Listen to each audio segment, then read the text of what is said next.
So I have a question about sex scenes. The dramatic sex scene versus the comedic sex scene. There wasn't a dramatic sex scene in this film. No, not in I this know. film. But in general. Oh, you mean as an actor? And your professional take. It's a lot more nerve-wracking when it's serious.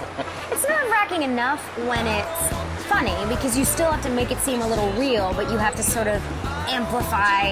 I mean, sex is kind of funny if you think about it, and the noises everybody makes, and it's but it's easier, I think, when it's funny because you can break out into laughter. I feel as though if I ever did a dramatic sex scene, I'd still want to break out into giggles because I would be nervous. Hey, what are you doing here?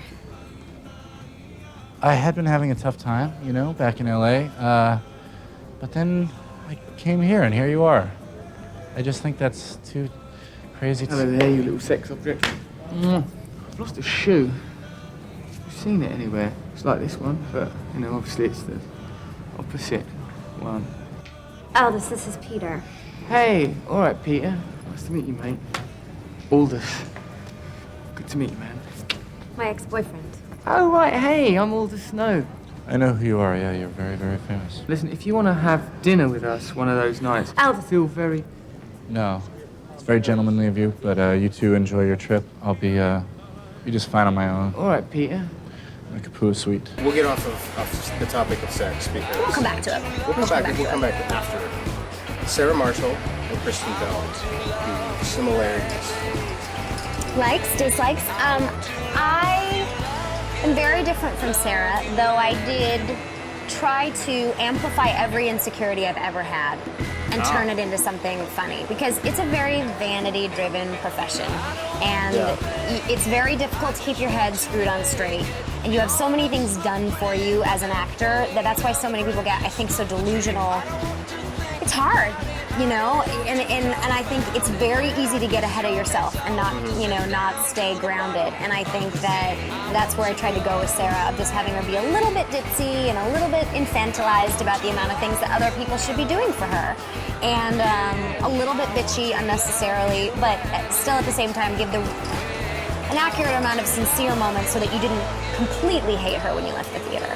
Yeah, you pulled that off well. I mean, There's a fine line.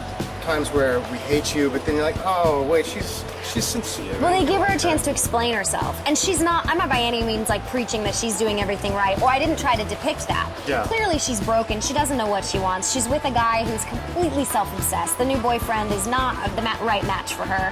You know, she's just really trying to piece her life back together.